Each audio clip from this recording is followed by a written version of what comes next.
Yo, what's up, Hoophead Nation? Sorry, bro. No worries, man. What's up, Hoophead Nation?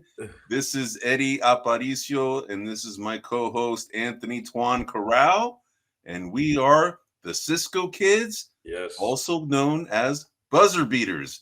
And Yes. we are a podcast that's brought to you by Grumblingsmedia.com. You can find us at Grumblingsmedia.com. You can also find us at any other popular podcast outlet you can think of, such as YouTube, Spotify, Pandora, Rumble, X, Facebook. Just go ahead and type in grumblingsmedia.com and you should be able to find us. If this is your first time, this is our 58th episode. All right, 58, bro. Can you believe that? It's 58 episodes, right? But as you know, the NBA season is pretty much, the regular season is over, but it's all about the summer league, right? So, and now, actually, by the way, we're here usually live, but today we are not live. And the reason being is because work got in the way again. This is probably the third or fourth time it's happened. Unfortunately, life of a salesperson, it kind of happens, right? So that's why we're recording today. It will go ahead and it'll come out tomorrow on all these platforms that we just mentioned before the show. But anyway, we are intending to do this live every Wednesday at 9 p.m. Eastern, 6 p.m. Pacific. Although next week we're not going to be able to do it live again. We're probably going to have to record or just skip out because Twan's going to be going on vacation, right? Yep. He's going to have to go somewhere. So we're just going to skip next week. And then the following week, we're probably going to go ahead and do our last recording. Once Twan gets back from vacation, we'll figure out the day to do that. But that'll more than likely be our last recording until the preseason starts, and that'll be sometime in September, right? So I just want to kind of line up the schedule for everybody. We appreciate your listening to us. We've had some people that have been very dedicated to listening to us, and we definitely really appreciate that. Yeah. So anyway, so what we intend to do is go about an hour and a half now. I'm not going to say an hour anymore because it's been an hour and a half. Although today's show, we're probably going to be closer to an hour, but an hour and a half is kind of what our limit. That's what we try to do. So for today's show, we're going to go ahead and cover the Summer League, the Las Vegas Summer League. We're going to give you some of our, observations, some of our standout players from the games that we watch, because we can't watch every game, right?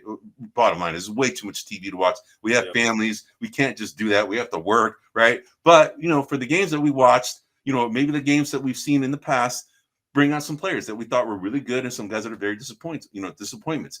We also have this fantasy league that Twan and I have done on rookies, and we're going to go ahead and go over that as well. And then the final segment, with only two topics this week, is that we're going to go ahead and continue our team and player analytics that we did last week. We only did the Pacific and the Southeast division, but this week we're going to go ahead and finish it up with the four remaining divisions, which is the Northwest, the Atlantic, the Southwest, and then the Central. And those are like, West, East as far as the conference. So, And that'll be it for the show. So anyway, before we get started, Twan, what's been going on with you, man? How's it been, man? Nothing, man. My full-time duties at home have come. Oh, my wife is back. Yeah, she's back from New York. You're like Mister and welcome site. So on that front, we get to split the load again, right? It's not all just on me. So, but what's funny is we got a little dog, and and he was when she was gone, dude, that dog was stuck to me like glue, Eddie. Like, yeah. He's like every 4 seconds, like, is it feeding time? Is it feeding time? I'm like, get away from me, man. But yeah, so she's back, and so that's good. Work's all right. Work is work. Yeah. And so like we gotta do what we gotta do to make a living, and this is something we enjoy doing. And I just wanted to echo, we've been doing. From my perspective, we've been doing really well with the audience. I think better than Eddie and I had expected. And sure. I'm grateful. I'm grateful to everyone for watching. I'm grateful for everyone, just participating when you can. And I'm enjoying this. And so and I know there's a lot of similar podcasts out there and a lot of people that do basketball. We've kind of prided ourselves on doing it more like a friend style.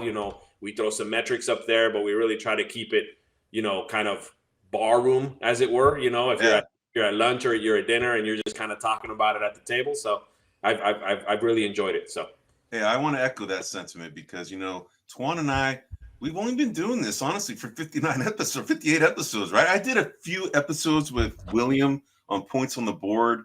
We did a few episodes prior to me and Twan just doing basketball. But we've never done this before, right? Yep. We've never done podcasting. This is, I guess we're considered veterans now, bro. After 58 episodes, we've been doing it, right? But we're consistent, right? Yeah. And that's the thing, is when you're doing podcasts, you want to be consistent because you don't want to lose your audience. But that's why I want to kind of tell everybody that we're not going to be here next week, and then because we want to align the expectations so that when we're going to be here, right? But I think we're going to go ahead and do shorts here and there, until September. We'll figure out how we're going to do that, because Twan and I, our strength is just us together, right? This is what we do. But now when you do shorts, it's kind of one-on-one kind of thing, right? Yeah. So that'll be some adjustment for us, but we'll do it. We'll do it here and there when it makes sense, right? Yeah. So, so Twan, with respect to why I couldn't do this live today, all right, bro. So work got in the way, like I said, and as an account manager, I had accounts, and I had somebody in town that I had to go take it to accounts. So I had to charge up my Tesla up to 100%, okay? Because, dude, I had to do some serious driving today, bro. All right, I had to go ahead from Pleasanton. I had to go down to Sunnyvale, had a meeting in Sunnyvale, and then I had lunch in Sunnyvale. Then I had to go ahead and drive to Santa Rosa from Sunnyvale, right? And then had a meeting up in Santa Rosa. Then I had to go ahead and drive the guy back to the airport at San Jose, right? And then I had to drive back up to Pleasanton. Yeah, and then, of course, I had to go ahead and charge my car because I'm back at it again tomorrow. All right. But I'm not going to Santa Rosa tomorrow. I'm actually going to go to Sunnyvale and Campbell, then, the airport, and then come back. It's still going to be a long way, but bro, I drove 300 plus miles today, bro, in one day. Yeah. Right? With all that Bay Area traffic, I'm sure you never dropped those 60. I was in traffic galore, bro. I know. I hate it. That's the worst part. It isn't so much the driving. It's just, you're just stuck and not moving. Yeah, dude. So, but of course, with a lot of windshield time, right? Especially on the drive home, I listen to sports talk, right? And that's kind of like the genesis of kind of how you and I kind of do this kind of podcast. Is we are avid listeners of radio talk shows around sports, right? So we kind of wanted to mimic that a little bit, because we gravitate to sports talk, not necessarily for the content, because of the dynamics between the hosts, right? And we're not necessarily, the optimist and the pessimist, right? Kind of vibe, but you're a little bit more realist than me, right? Or I don't want to say that. I don't want to say pessimistic. You're more of a realist. I'm definitely way more optimistic than you are. Yeah. Right. But anyway, so on my drive today, bro, the radio talk shows were talking about this commentary that came from, there's not a basketball topic, right? But Scottie Scheffler, who has been the #1 golfer for the last 3 years, has won multiple majors. I think he's won 4 majors, if that, maybe even more. But he's like the highest level guy in the sport, right? So it's kind of like, Jordan. It's kind of like, Barry Bonds, Willie Mays, whoever you want to consider the best in baseball. That's always an argument, right? It's kind of like Wayne Gretzky, right? Jerry Rice for football, all this. But he had some commentary today that kind of was very polarizing, because, he was kind of saying in so many words that, hey, look, golf is important to me, but it's not the most fulfilling thing in the world for me. If it gets in the way of my family, I'll stop it right away, this and that. And, he's like, I'm not here to to kind of, motivate somebody else to be the best golfer in life, right? That, it's work for me sometimes. I'm tired of it, right? This and that. And of course, this guy makes millions of dollars a year. So anytime somebody who plays a game for a living, right? Because that's something that, you want to find a job that's not considered work, right? You want to find a job that is fun, so that, you're getting paid for something that you enjoy to do, right? So you would think that this guy's been, the best golfer in the world. He loves playing a sport. It's fun, and all of a sudden he has this kind of commentary that could be misconstrued, right? So I wanted to kind of get your take, bro. I wanted to kind of get your take on what I don't know if you heard the interview, right? So yes, I've heard it. I kind of wanted to get your take on what that all meant, bro. This is there's so much complexity and nuance to this. So first of all, when I started working and when I started having a family and, doing all that, there was this expression that I used to do, which is, do you live to work or work to live? Right. I've always been the latter. I work to live. I work to provide. Yep. I work. However, and so from that perspective, I completely 100% agree with what he's saying. You know, his family's more important. His loved ones are more important. His things that he does in his personal life are more important. And golf is a means to an end. Yeah. I get it. Yeah. Believe me, I get it. And for me, it's not a polarizing comment. However, the interesting thing is that this is all based on the amount of money that's being generated. Yeah. If you're a janitor and you say this, no one's going to care. Right? If you're working at McDonald's and you say, I just use this to provide, like, yeah, of course, that's obvious. When you're getting paid millions and millions and millions of dollars, you are, for lack of a better word, the aspiration to all amateur golfers. Yeah, for sure. You're considered a role model, right? Everybody that wants to be you. Yep. And the way that is interpreted through that is, man, you got all this talent and you don't even appreciate it, right? That's the problem. The problem is that I agree with what he's saying, but he has to, in my estimation, has to understand his audience, right? His audience isn't going to take it that way because there's so many people, you know. And I'm going to give you 2 trips that I took in life that were really eye-opening. In the early 90s, I went to Peru with my dad, you know, and the interesting thing that I found there was when I got there, all my cousins took me out every day. We went drinking or eating. And I mean, they just, from my perspective, they stopped their life, whatever it is that they were doing, to enjoy time with me. Yeah. Right? Yeah. Fast forward to about 2004, from work-related reasons, I go to London. And all the people that I work with in London, they start like at 10 and they're out by like 2. And like, all right, let's go do what we got to do. Go to the pub. You know, and the 2 things that resonated with me is that both places valued social way higher than work. Yes. But when people come here, when my cousins come here, it's like, I can't go. I got to work. I can't do this. I can't. We are such a work-focused country. Yes. You know? And so that's what I mean. You got to know your audience. If I'm guessing, and you know, anybody out there that has commentary, you want to give me my feedback and tell me I'm way off, sure. But I'm guessing that if this guy was English, Latino, you know, of origin, I'm thinking those people are like, well, hell yeah. Yeah. They'd be like, yeah, we understand. No problem, we get it. Yeah, it's about family. It's about eating. It's about us. It's about, you know, so that to me, but again, I fundamentally have no problem with what he said, but I think he needs to understand that he generates a lot of revenue for what he does. And there's a lot of people that pay because this is their whole life. Yeah. And the thing is that, you know, he is the face of the sport. Yeah. He and Rory McIlroy are the 2 faces of that sport. And if you can imagine the impact of a message like that coming from LeBron, coming from Curry, right? Stephen Curry, coming from, you know, let's say Shohei Ohtani, who's probably considered the best baseball player right now, it would definitely have a way different. I mean, it'd be way more polarizing. It's still polarizing. It's golf, right? Golf is still a big sport, but it's not as big as those other ones, right? No, you're right. And the thing is that you're right.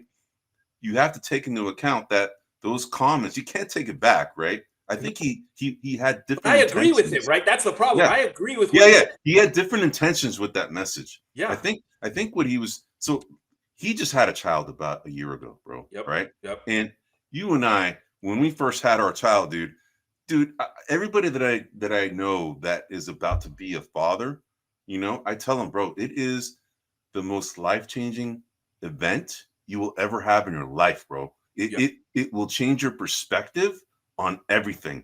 It will make you look at things from the past that you used to sweat.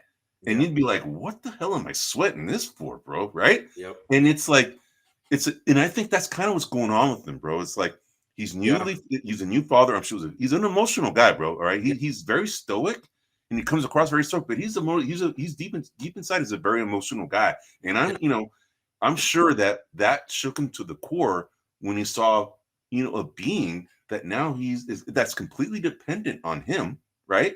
And he doesn't want anything to get in the way of this family unit that he has now, right? Correct. And dude, it's like I myself, everybody's motivated differently, but when I looked at my kid, I'm like, holy crap, I'm gonna do anything I can to keep this kid, happy, to provide, right? It made me more motivated to kind of work harder for me, right? Other people, maybe he's a multimillionaire. He doesn't have to work anymore, bro, right? And he's probably pretty much saying that in so many words. Hey, man, I've made all this money. I've kind of accomplished everything I wanted to do. I set goals for myself, and I'm there. Now I have something that's way more fulfilling, way more important than what I have been doing, right? And now that's how it should be. That's what he was trying to say. Yeah. That's what he said. It's like, look, man, I love golf. I love the sport. I love what it has brought for me and my family.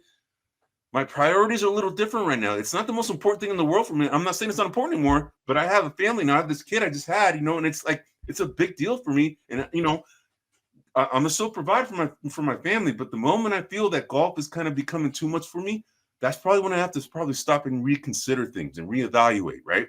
Yep. That's what he should have said in so many words, but I think that's what he said in so many words, right? Yeah, no, I mean, right? You're right. I mean, you and I think we talked last week about Jokic not re-upping his and I mentioned Eddie, he may be ready to retire. You brought this up, man. Yeah, yes. And so to me, the one thing that I would say, and without getting like super deep here, but when I had my kids, especially my first one, I mean, not that my second, but you kind of relive that, right? You relive that the second time. Yeah. But you really start to understand the word love. Like, not that I don't love my wife, because I do, but our love is more give and take. Yeah. Your love for your child is I can give and never get back, and it would never be a problem. Like it's that emotion's never changing. Yes. There's nothing you could do to mess it up.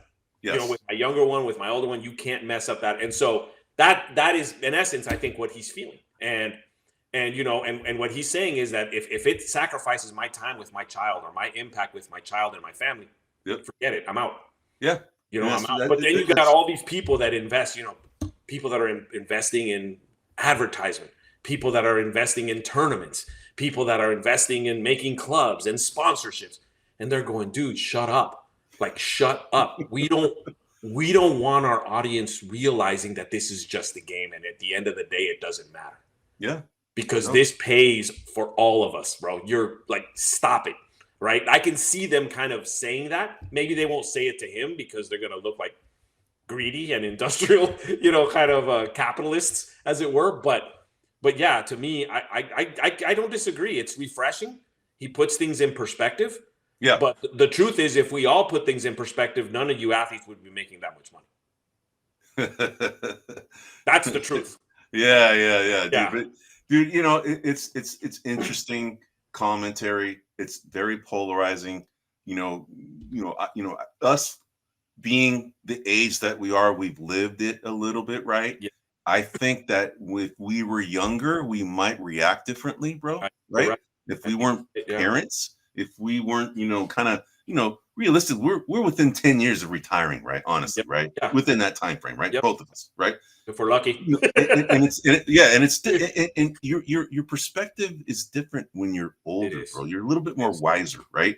And you kind of take what he's saying as you take it differently, bro. It's like it hits home a little bit more. It's like you feel like I get what you're saying, bro. I really get it, man. Right. And it's funny because the commentary, the sports talk guys, they were kind of all in the same line, right? They were kind of saying they had a similar sentiment that we had, right? Yeah. Of course, the younger, hosts and co-hosts and people, they kind of like have a different perspective. And I think this part of the reason is because, they don't have the same kind of life, right? That the older crowd has and appreciation for, what comes with life, right? Life is hard, bro. And you have to manage through it. And, it's a lot easier when you're multimillionaire. You can say, screw it, I'm gonna walk out anytime I want, bro. I mean, like he's got FU money, right? And that's what you would love to be able to have FU money and just say, I don't want to do this anymore. I'm out. And that's kind of what he's saying in so many words. Like, I have a whole different life now. This is important to me, and golf is important, but it's not the most important thing to mine. And you know what's interesting, Eddie, is I don't remember his exact verbiage, but I want to say, I don't know. I think it was 2 years ago when Giannis was eliminated from the playoffs. Yeah. And I remember that. They were asking him, like, how sad are you? Or how, what the impact was. I don't remember his words, but basically he's like, dude, this is a game. This is a game. And I don't, we both have younger kids, but I see a lot of like headlines where the new generation work is secondary. They don't, so I'm wondering, like, is this a generational thing too, where he's speaking to the younger generation and the younger generation don't take it as hard as some of the older generation that's worked hard and gotten 10% of what this guy's made, and they're like, you ungrateful SOB, kind of that's the mentality, right? Like, you're making millions and millions of dollars and now you're like saying it's not important. Like, dude, you won the lottery and you're flaunting it in our face. Kind of deal. Exactly and I don't feel that way because I get. But that's what a lot of people perceive it as. But you got to be sensitive to who you're talking to. Like, exactly. They're not in the position you're in. No matter what, Tuan, no matter what you say, right? No matter like us, right? Not everybody's gonna agree with whatever we're saying, man. Right? It's an opinion, right? He's expressing an opinion, but it's an opinion that he's got so much impact, so much gravity because he's the best player of that sport, and it's amplified, right? So he had good intentions to for himself and his family. It's just that not everybody's going to interpret it that way, but that's okay, man. Some of us are going to understand it and say, bravo, kid, right? And I'm saying that. I'm saying bravo, kid. Me too. Good for you, man. You said, right? Good for you. Yeah. Good for you.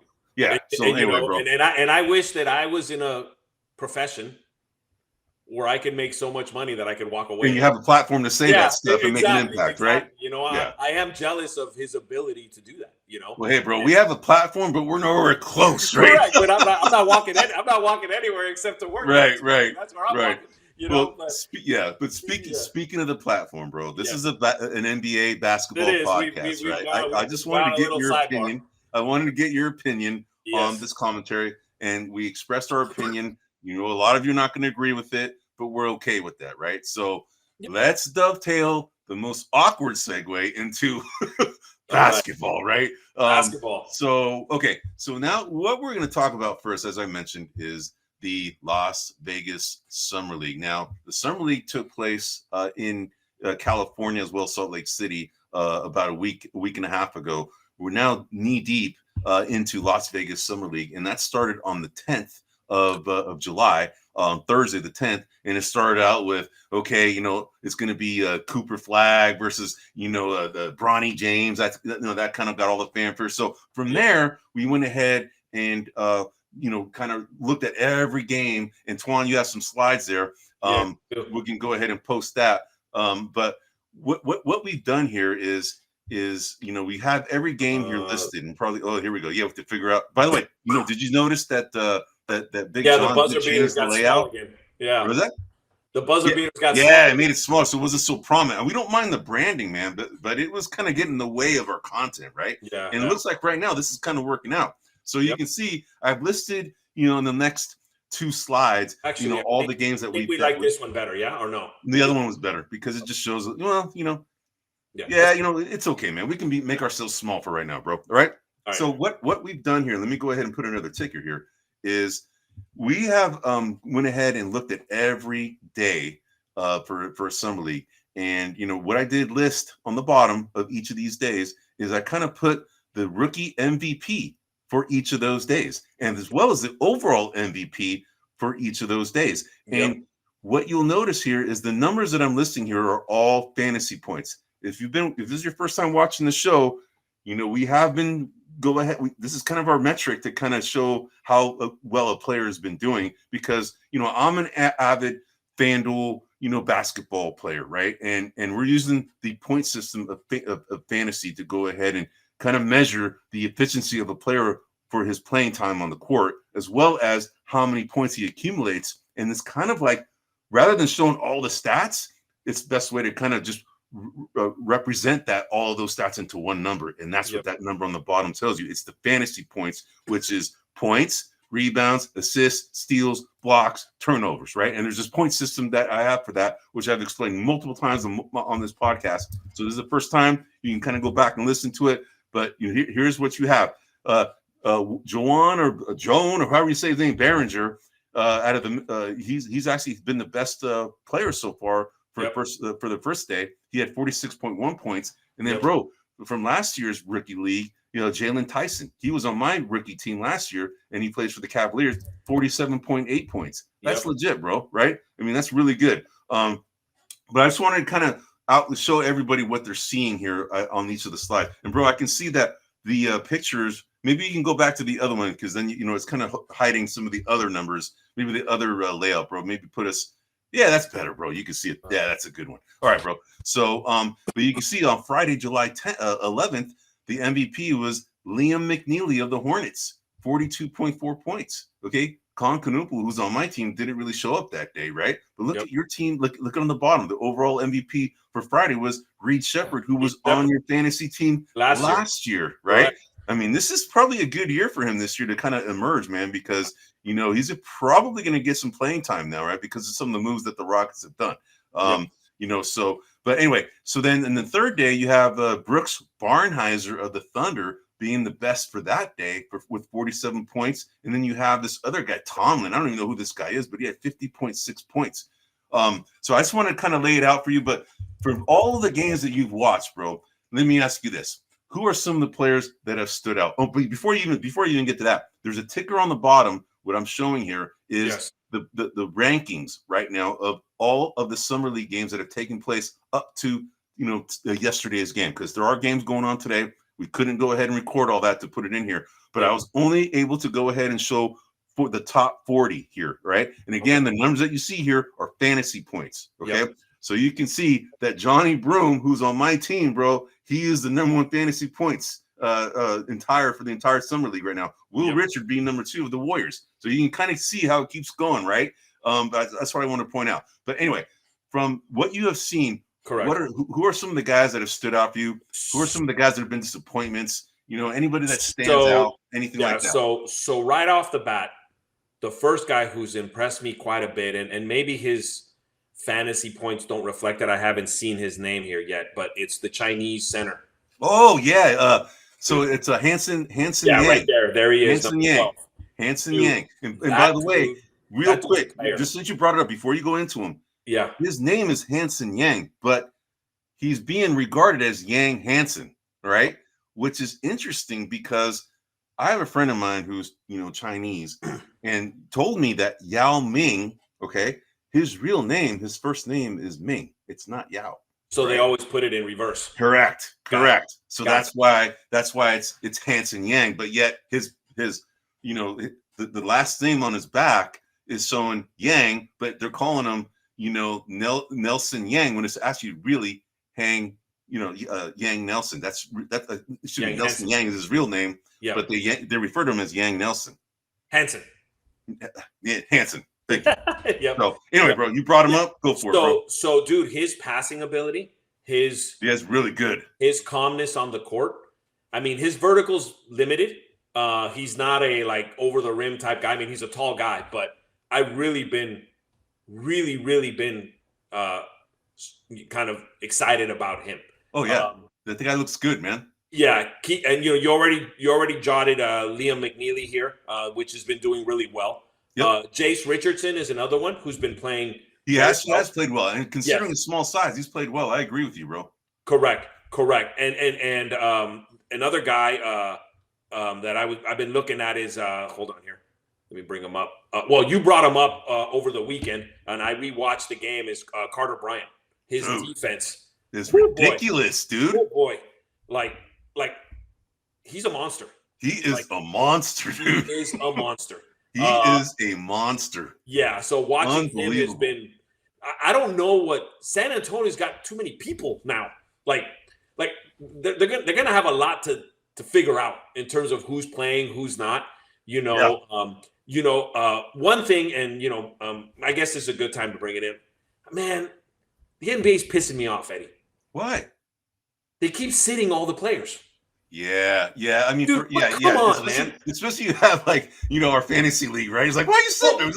No, I mean, all that aside, it's like, dude, like, let Cooper Fag play. Let Dylan Harper now has been sat. He's sitting Harper now too. Play. Like, let him play, man. Like, I don't understand why you're sitting them down now. It's probably because of risk of injury, bro. That's the whole main reason. It's like, okay, this is a showcase, but there's risk that comes with showcasing these players, right? Yeah. You'll notice that most of the players that have been doing well, if you can see like the rankings, most of these guys that are doing well are second round picks, right? Because they're getting the playing time, right? There are some, first rounders sprinkled here and there, but yeah, your point is taken, bro. It's like, the GMs are saying, hey man, we're shutting these guys down because there's risk of injury, bro. So there's load management going on in summer league. I see it as an extension to the NBA. When they get to the NBA, they take certain games off. It's just load management. Yeah, load management, and I'm not a fan of that. I don't know how to fix this. Obviously, one way is to have less games. The NBA is never going to do that because they generate too much revenue for each game, so that's never going to happen. But yeah, and so those have been some of the highlights of another one. He's a second-year player, but my boy Filipowski has been playing really well. He's been playing really well, Twan. Yes. You know what? If we included your players from last year to my players from last year, you'd be kicking my butt, bro. Yeah, seriously. Yeah, and so one thing that I'm curious about is Klingon is the incumbent starter on the Trailblazers. Yes. But now what's going to happen with Yang? Is Yang going to take minutes away from him? I think he's going to be a backup for right now because, Klingon has actually shown that he deserves to play more, right? Because, remember we do a lot of these rookie watch segments and, he was always one of the top 3 from a total metric standpoint, right? So, I think that he deserves his playing time. And he's essentially the reason why DeAndre Ayton is no longer in the team, bro. So I think that, Hansen Yang is definitely a great backup. Totally different, player than Donovan Klingon because he's a little bit more of a kind of like Arvydas Sabonis-like, right? Well, you heard what they're calling him. What are they calling him? The Chinese Jokic. That's what they're calling him, dude. Are they really? No, he's got great vision, man. I agree. Eddie, you're gonna have to remind me because you got a better memory here. But who was the incumbent center when Jokic joined Denver? It was another Yusuf Nurkic. Yusuf Nurkic, and I remember they were both drafted the same year, and Nurkic was the starter. He was the higher draft pick. He was the higher draft pick, and at the time, he looked like the better prospect. I'm kind of seeing something similar with Yang and Klingon going on here. Like I think Yang's going to be a player, dude. Oh, I can see it too, man. He adds a dimension that Klingon can't. Well, see, the thing is that Klingon is a more defensive-minded player, whereas Hansen Yang is more of a offensive-minded player, right? Yeah. So there's going to be matchups where maybe Hansen's going to start different matchups depending on the team that they're playing. If more defense is needed, then Klingon comes in, right? Correct. But yeah, it's a great person because that's another guy that I highlighted. I highlighted him as somebody that I thought was great. Yeah. Another guy that I thought was, you brought up Carter Bryant. He was another guy that I highlighted that was awesome. But another guy that's on your team, bro, is Trey Johnson, dude. Yes, Trey Johnson. That dude looks like an offensive force, bro. All right. Yeah. The game comes easy to him. He's very fluid. He's already, the game is already slowed down for him. And that's very telling for somebody who's just coming into the league. That shows superstar potential, right? And one of the commentators on NBA.com, I forgot who it is. He's one of the former center, Spencer Haywood, I think it is. Yeah, Spencer Haywood. Yeah, Spencer Haywood. He's already been claiming that that guy's could be potentially the rookie of the year over freaking Cooper Flag, right? Because of the situation that he's in, right? He's playing for the Washington Wizards, right? In the Washington, he's going to get a lot of playing time. and because the Washington Wizards are a team that's trying to rise, whereas Cooper Flagg's on a team that's already got a lot of superstars on their team, right? And he's not going to necessarily be the guy who that the scoring load is going to be on him, right? So, but Trey Johnson probably will, right? And we all know that Rookie of the Year is all about image, right? So, so anyway, that's another guy I wanted to point out. So one other guy really quick, Eddie, because I'm jogging my memory. I only watched him one game, but Kobe Bryant. Yeah, for the Phoenix Suns. Oh, for the Phoenix Suns. Sorry, yes, for the Phoenix Suns. Yeah, that dude's got a stroke. He's got a stroke. Yes, that's what he's known for. He's a good shooter. Yeah, man. like really good. What's interesting, the reason I paid attention to him is he was originally drafted by the Warriors and then traded for Richardson. Yes, or Richard. Yeah. Will Richard. Yeah, for Will Richard. Exactly. So go ahead. Sorry, I interrupted you. Finish your highlights. No. I was just going to go ahead and bring up. We're talking about some highlighted. Some guys that we wanted that are standouts, right? And by the way, you can probably go to the next page too, since we've already shown this information on this one. I kind of messed this up and made it to. There we go. There we go. So that's just, so now you see you got the Sunday, then Monday, then Tuesday, right? So you can see there's different MVPs for each day. Danny Wolf being the best for Sunday's game. Then you had Con Canuble being the best, who's on my team, being the best for Monday. And then BJ Edgecombe, again, another one on my team, being the best. Yeah, BJ Edgecombe's another one that's been. Yeah, that dude's fluid, man. He's very fluid. But look at your Filipowski kid, dude. There he is. The best guy on Monday overall. 50.7 points. Charles Bassey being 61, scoring points. Yeah, and Jacoby Walter and last year's these guys are all except for Bassey, but last year's draft players. Drafted players were Kyle Filipowski and Jacoby Walter. These are from the draft class of 2024. They're showing up, right? A lot of this, that's one of the things I've noticed is that the second year players are the ones who are showing up in summer league now. It's like everything slowed down for him. Even like Alex Sarr, he looks really good now, right? Defensively, he looks much better. Yeah, way better, right? He looks. I mean, we haven't seen your boy. What's his name? Reece Shea. We haven't seen him play. He's not playing on the summer league. But I just wanted to bring up, some of the standouts that have been happening from second-year players. But as far as disappointments, I want to bring up, to your point, some of these GMs are not playing their players. Cedric Howard has yet to see a game.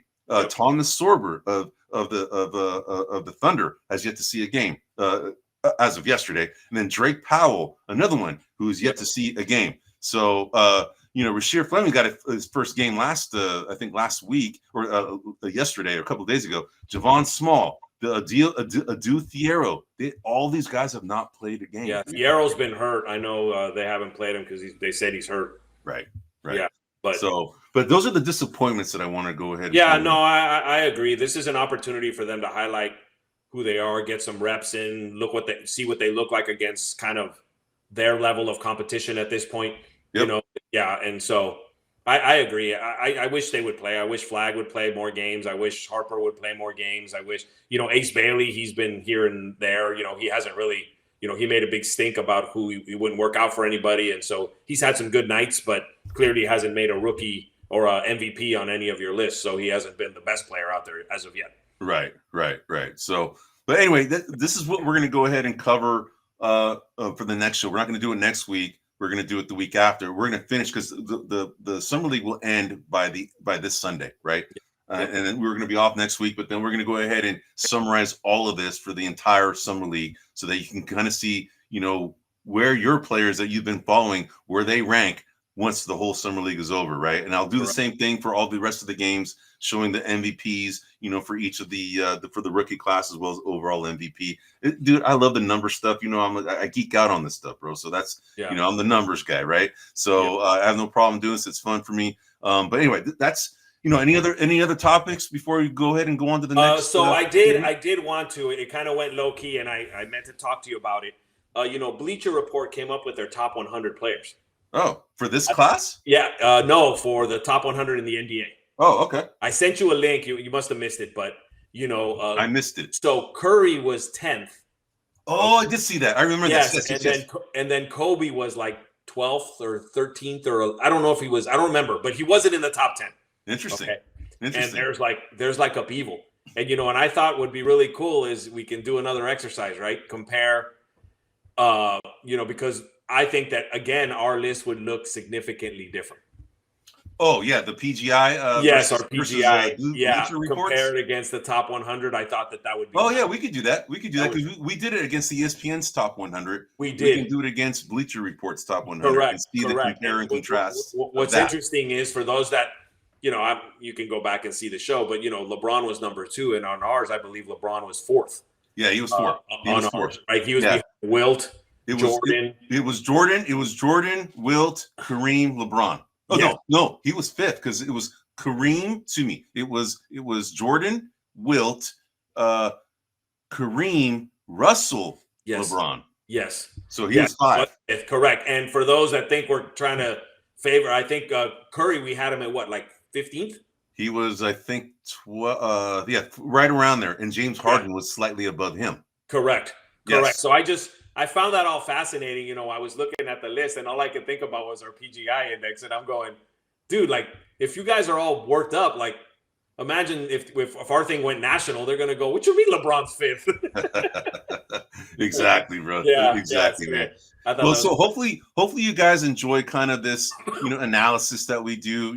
It kind of brings, you to look at players differently when you look at all the statistics being represented as one number. This is kind of what the benefit of this is. It's just easier to show the effectiveness this way rather than showing all their stats, right? It just brings a number to it, right? Which is similar to what we did with this PGI index, right? We kind of did the same thing. We come up with this index that shows the greatness index for a certain player. We're kind of doing the same thing here, but on a per game basis, right? Yeah. So, all right, bro. So what also was interesting, Eddie, was, we joked when we did it where Clay wore number 77 because he was the 77th.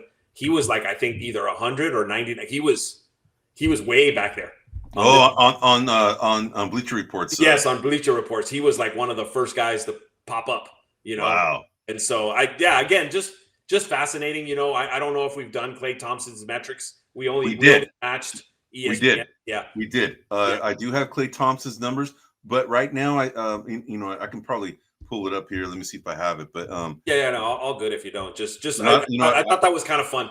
Yeah, no, we'll do. You know what? We'll do that for the next show, bro. We'll do it for the last show of the year before. Not last show for the year, but the last show before the preseason, right? So in 2 weeks we'll do that. We'll go ahead and finish this, and then we'll do the PGI, kind of versus the Bleacher Report. I'll go ahead and prepare that, man. So, all right, man. So we're done with the Summer League. Oh yeah. Oh, of course, the most important slide, bro. All right. All right. Look at that, man. So. Here's what this is our drafted team. Twan's on the second team. I'm on the top, the team at the top. Both figuratively and literally. Anyway, but anyway. All right, right. So you can see, bro. The main reason why I am ahead is because of Johnny Broome, my second round pick, bro. Look, he's played in 6 Summer League games. Everybody else has only played in 2 and sometimes 1. Right? Yeah. That is the reason why. So if you had picked like Will Richard, you would be right up there, bro, right? Because Will Richard is the second best scoring output leader behind Johnny Broome. But you can see, Johnny Broome, 137.3 points total for entire fantasy for Summer League, right? Yeah. And on my team, the second best is VJ Edgecombe at 88.2. Now your best is Cooper Flagg, but he's only played 2 games, right? And everybody else has played 2 games too, except for Rasheer Fleming. And Rasheer Fleming's only played 1 game, right? But again, this is just Summer League. I will just have an advantage before the season begins, right? We can probably do preseason too and include that in here too, right? We can do that, right? Yeah, we'll do that. We'll do one for Summer League, one for preseason, and then one for the regular season. Yeah, but this list brings me up a little bit of a disappointment. Malawach hasn't looked as good as I was hoping he'd look. Yeah, but he looks more raw than I thought. But Victor Wembanyama didn't do very well his first game either. No. I'm not saying that he sucks. I'm just saying at this point he's been lesser than what I thought he would be. Yeah, I got you, man. I got you. Yeah. But you can see that I'm up right now by 134.27 points right now. Mainly because of Johnny Broome, right? Yeah, and I got a player that isn't playing anymore. Yep. Dylan Harper's been shut down, so he's not playing anymore.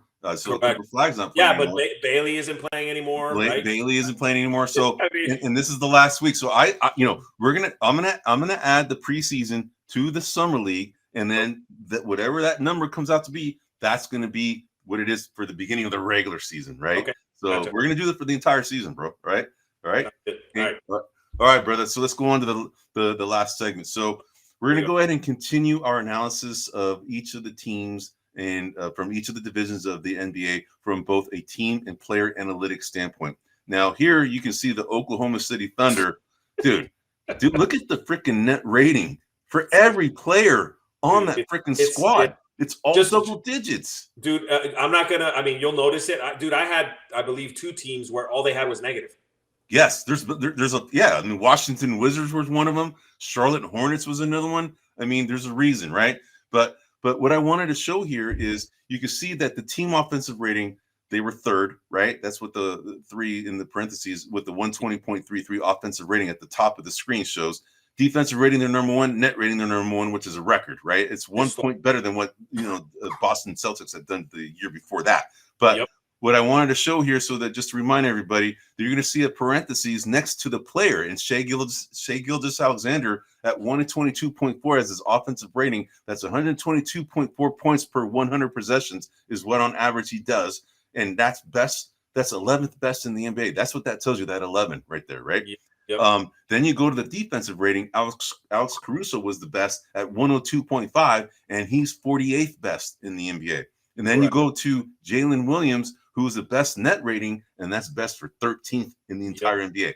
Dude, this team, that's part of the reason why I wanted to kind of show this is because, the player analytics is definitely influenced a lot by the team system, by the overall philosophy of the team. A good player like Kevin Durant, who's in a bad situation, his whole analytics might not flow as if he was like next year when we look at Kevin Durant on the Houston Rockets, his net rating is going to be ridiculous, dude. Right? Anyway, so I want to go ahead. So we can go on to the next team. Yeah, one thing I want to just highlight on here is what you'll note, which at least in the slides that I worked on was a rarity. There's nobody net new on this. This is everybody from this season projected to be starter and bench for next. Yes. Right. That's a rarity actually. Yes. But then they're going to add Thomas Sorber. They're going to add Brooks Barnhizer. But whether they crack the rotation, that's a whole other. Right. They have also Nikola Topic. Correct. Right. Yeah. Right. So these are 3 really up and coming good players, man. They do, but right now their core is intact. Their core is intact, man. So they're the defending the defending NBA champions, I want to say, not world champions, right? But the NBA champions. All right, brother. Let's go on to the next one. So the Denver Nuggets. So you can see here that there are some negatives from their team, right? You can see that Julian Strawther, even Bruce Brown, but Bruce Brown wasn't on this team.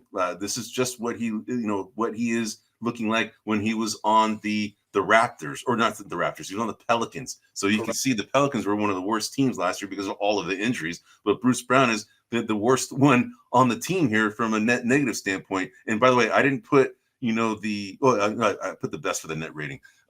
So anyway, so if you look at the net rating for offensive rating, Nikola Jokic, 125.6. That's 6th best in the NBA. Okay, that's a ridiculous freaking number right there, right? And you can see Shea was not that far behind him, and he was 11th. Okay, then you go to the net rating, and again, Jokic is the leader of the net rating at he was 42nd place at 10.5.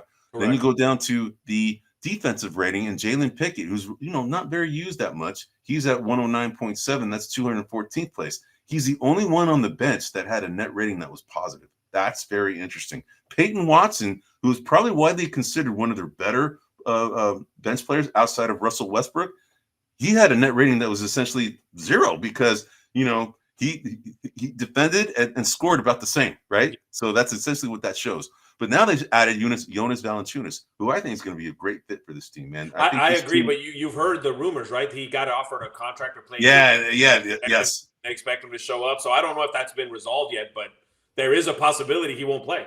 There is a possibility because they want him to honor his contract, right? Or being on this team, right? They're expecting him to honor his contract, yes. Yes. So that's interesting, brother. All right, man. If there's anything else you want to point out? No, just the addition of Cameron Johnson, obviously the trade. Yeah, I forgot about Cameron Johnson. Yeah, didn't with point Michael that out. Porter Jr. So he's going to be we'll see what kind of impact he has. When I see a team that comes from when I see a player that comes from a lesser team, I tend to look at these stats and imagine that it should only improve in this offense. Yes. Jokic is going to make him better. So Yes. I would imagine that all of his numbers will go up, or defense will go down and offense and net rating will go up. So, Yep. Okay. Yeah. All right. All right, brother. Let's move on to the next one. Minnesota Timberwolves. All right. Look at their overall net rating for every player on that team is positive. Okay. Yeah. Except for Joan Behringer. Right. Now, the other guy that I haven't added on here is Rocco Sikorsky. He's another guy that's on this team. I didn't put him down here because I think that he's probably going to be behind Joan Behringer. This is what the projected starting five is, as well as the projected rotation. You can see your boy Rob Dillingham. He's probably going to get some time now. And he looks pretty good in Summer League, man. He's looking like he's going to be a player. Terrence Shannon is another one who's looking like a player, So this team, if those guys show up, this team is going to be a problem. Naz Reid, he's he's not a sixth man of the year this year, but he was last year. But you can see their whole starting lineup is pretty much intact. Now, it's going to be interesting to see if Rob Dillingham is going to penetrate the starting lineup. He's possible. Well, that was my thing, Eddie. I was going to say that. I think for this to be a successful season by the end of the year, he's got to be the starter. Yeah. I mean, hopefully, but and by the way, the one thing I did forget is I forgot to put the rankings for each of these. So that's something I forgot to do for this particular piece. So, anything you want to bring up before we go on to the next one? No, just no. You brought up Terrence Shannon. He's having a pretty good Summer League. Rob Dillingham is as well. Yeah, Naz Reid just signed a new contract, so he's for the foreseeable future. Mike Conley's a year older. He needs to. I think it's time he needs to start coming out of that starting lineup. I think so too. I mean, Rob Dillingham is a good player, man, and he like I said last year, I thought he should have been drafted before Reed Shepherd. We shall see, right? Reed Shepherd was the highest so far. He's been the highest point getter from a fantasy perspective in Summer League so far this year. Yep. He had like 61.7 points or something like that for fantasy points, which is ridiculous. All right, man. Let's go on to the next one because we got like 4 divisions to go through. We got to go through this somewhat kind of quickly. We're at almost an hour, so we're going to be closer to an hour and a half. All right, man. So this is a team that I thought was going to be an up-and-coming team. I still think they're going to be an up-and-coming team because, essentially their team is, for the most part, staying intact, although they did went ahead and I forgot who else they drafted this year, but Hansen, Yang Hansen, right? Yep. He's going to be, I think he's going to crack that rotation, Eddie. Yeah. So Robert Williams right now is projected to be the backup center, but we know about Robert Williams. The guy's been hurt more than playing lately, right? So in comes Yang Hansen, and we'll see, man. But you can see that the complexion of this team is interesting because for a team that didn't necessarily make the playoffs. They're kind of like, I think they were like the 12th best seeded team, and that complexion doesn't look that bad. You look at the main reason is the complexion looks decent is because of Drew Holiday, and I went dark here for a second. Correct. Drew Holiday's, you look at his offensive rating, he's the best on the team at 75th best in the NBA, correct. And then you can see there's net rating at 64 at 8.9. That makes his addition is going to make this team a lot better, man. So yeah, I think you're a year late on your prediction, but I think this coming season the Trailblazers are gonna be a problem. Yeah, I think they're gonna be sniffing, the play-in. I think so too, bro. Yep. I think so too. But I see that their offensive and net ratings, they're all gonna go up. I would say they're probably be more towards the 13, 14 range, for all of that. And that's still pretty good, right? Especially coming out of the West. So let's go to the next one, bro. All right, let's go to the next one. All right, Utah Jazz. I think this might be my last one, but for this division. So this is the Northwest division of the Western Conference. So Utah Jazz, you can see, they're near the bottom on all analytics for their team, right? You can see they're 24th, 30th, and 28th respectively from offensive to net rating at the top. But you can see that their players, they have some decent, somewhat talent, not great talent, but not superstar potential talent. Ace Bailey, we shall see. You've already brought up Kyle Filipowski, right? You know, he's shown to be a way better player than when he first showed out in Summer League last year. Because we were talking about like, man, this guy was kind of lost. And then you kind of started saying, actually, he looks kind of decent. He's actually looking like he's a decent player. Right? You brought that up. And look at him. And he's actually been playing decent this year. He's actually looking pretty damn good this year, man. Correct. So, you know, you got three center. Well, he's more of a power forward. But then they brought in Yusuf Nurkic, right? They gave up Colin Sexton for Yusuf Nurkic, which was kind of a questionable move. But you know, they have their reasons to do this. But if you look at their overall team, they got Walter Clayton now, who's now you know, they have like three players from the draft: Ace Bailey, Walter Clayton, and there was another guy. I forgot this guy's name. I forgot his name. Anyway, can't remember everybody. Yeah. But this team, I think, you know, they're still going to be near the bottom. But you can see that their overall kind of complexion, they're still kind of one of the worst in the NBA from even the team as well as their player analytics. Yep. But I see this team getting slightly better. But we're, you know, for the next show before the preseason starts, we're gonna have to go through our predictions for everybody, all the seedings, right, before the season begins. Yep. That'll be sometime, you know, in September-ish time frame before the season starts. So I think their season's Ace Bailey's gonna play a huge part. And I think. Yeah, and you know, depending on his health, you know, he could be vying for the best rookie of the year. Correct. He could be, right, because he's gonna get a lot of playing time, man. He's, you know, but it really depends on how well this team does, right? Yep. So, all right, bro. I think you're next, man. Yep. All right. So first here, I'm going first here with my division. Boston Celtics here obviously had a disappointing season and a season of a lot of changes. We just Portland just saw Drew Holiday. That trade was with Anthony Simons. So that was that trade. That was that swap. As you don't see Jason Tatum on here because he's not expected to play next year. There's quite a bit of new names. Niang is new. Garza's new. They got a couple of things going on here. But as you can see, their best offensive player was Jalen Brown, 18th in the league at 121 points. Their best defensive player is Baylor Shireman. That's interesting, but the sample size is small, but that's interesting. Yeah, exactly. And then Derek White is their best net rating, right? 45th at 10.2 points now. I think, it's going to be a year of growth for them next year. It's going to be an interesting year. I don't think they're going to be horrible. I think they're going to be good, but, they're going to be probably middle to lower of the pack would be. So you think they're going to be like fighting for a play-in? Or do you think that I'm thinking they're going to be in the 6 to 8 range, somewhere in there. But 8th range is playing, bro. Oh, that's true. The 8 is 8. Yeah. So I guess so. Yeah, you'll be in the play-in, but they'll be the home team in the play-in, I guess. An opportunity they'll have to lose 2, right? That's the benefit of being the 7th or 8th seed. But I'm thinking like somewhere around 6, 7, or 8 is where they're going to be. Isn't it interesting how the team doesn't look as daunting? No, the way it looks right now, because it looks. I mean, there's guys that are not very well. I mean, these guys are journeymen, right? If you look at Luka Garza, he hasn't really played that much. Exactly. Georges Niang, he's actually a decent player. Actually, came out of the Warriors, by the way. Did you know that? Yes. Yes. Yeah, I think it's Iowa State. And then Peyton Pritchard's the defending 6th man of the year. Baylor Shireman's unproven, right? Sam Hauser. He's kind of a role depending on the situation. Correct. Kieta is another one who comes in depending on the situation, right? Anthony Simons is a player. We shall see, right? We shall. Correct. Those three. And the person you don't see here, which I guess is still possible, although everyone said he's not going to come back, is Al Horford. Al Horford's still unsigned.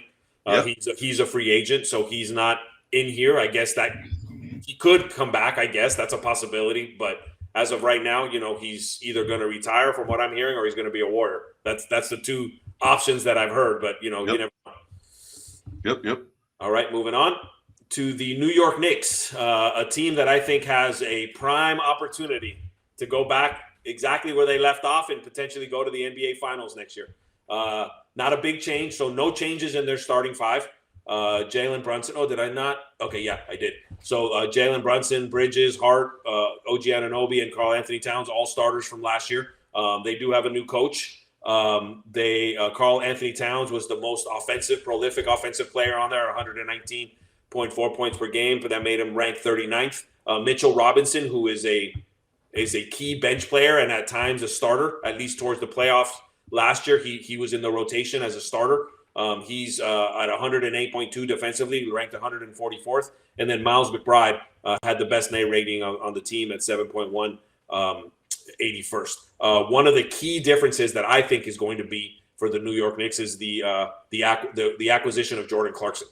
So Jordan Clarkson, I think, Eddie and I have, I think we called out a couple of players, and Jordan Clarkson was one of them to go to someone like the Nuggets or go to someone like the Knicks. This guy is instant offense, as you can, although his numbers, I mean, he played with the Utah team last year that wasn't very good, but he's not a defensive player at all. I mean, he's an offensive player, and and with the new coach, we'll see how they play the rotations. But I think Jordan Clarkson is going to have a large impact. Him and Mitchell Robinson, at least those two. And check this out, man. Yeah. People heard it here first, bro. They heard it here first that we thought Jordan Clarkson would be a great fit for the Knicks or the Nuggets, man. Yep. And we were right. Yeah. We were right, man. So I want to call that out, that we called this out weeks ago, even before this even started. Yes. So I just wanted to kind of showcase some of our knowledge out there. Right? We want to kind of brush off our, Yep. Anyway.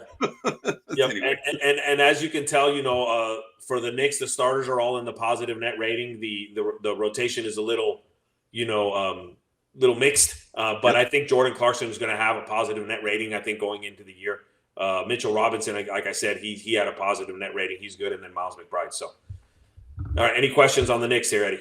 No, bro. We brought up Jordan Clarkson. I think he's going to be a great fit for this team. I think so too. Is going to be a problem, man. And Gershon Yabusele is a good player, man. I think he's going to that bench looks way more promising now. I think they're going to be a problem. They're going to be fighting for the number 1 seed, man. Bottom line, they will. Yeah, I mean, I'll be disappointed if they're not 1 or 2. They're going to be 1. They're easily going to be 1 or 2 unless injury gets in the way. Yes, right? Of course. All of this is with injury. Yeah, it's between them and Cleveland at this point. Yeah, Cleveland and them are the top 2 picks. Yeah. I think the Knicks are going to overtake Cleveland. Honestly, I think there's going to be a slight hangover from last year for Cleveland. That's my call. Yeah, so, I agree. I like that this coming year. They got rid of, as I've said it in the last 3 seasons, Thibodeau.